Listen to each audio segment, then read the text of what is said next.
Hi అండి, అందరూ బాగున్నారా? ఈరోజు చికెన్ పులుసు చేద్దాం రండి.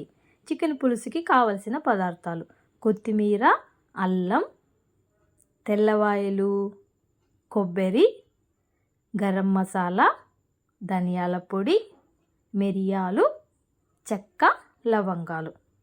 ఇది మనం గ్రైండ్ చేసుకొని మసాలాలా పట్టుకోవాలి.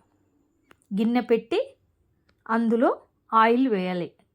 2 స్పూన్స్ ఆయిల్ వేసి ఆయిల్ కొంచెం హీట్ అయ్యాక ముందుగా కట్ చేసి పెట్టుకున్న ఆనియన్స్ వేసుకోవాలి. ఆనియన్స్ గోల్డ్ కలర్ రావాలండి.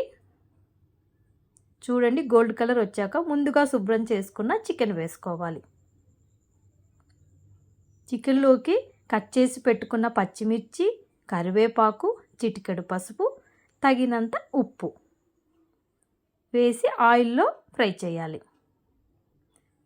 కాస్త మూత పెట్టి మగ్గనివ్వాలి.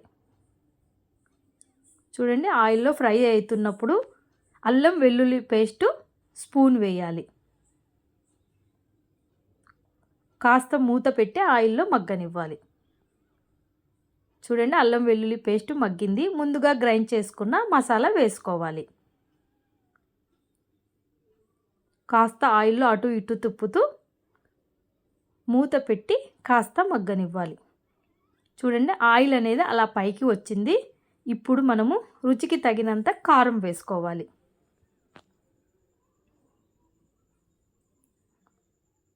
ఆయిల్లో ఫ్రై చేస్తూ కాస్త మూత పెట్టి మగ్గనివ్వాలి.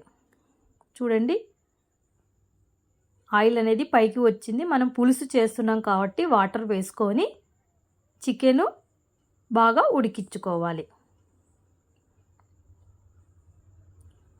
కాస్త మూత పెట్టి మగ్గనివ్వండి. చూడండి, పులుసు అనేది దగ్గర పడుతుంది. ముందుగా కట్ చేసి పెట్టుకున్న కొత్తిమీర వేసేయండి. చూడండి, చికెన్ అనేది దగ్గర పడింది. ఎంతో రుచికరమైన చికెన్ పులుసు రెడీ అయిందండి.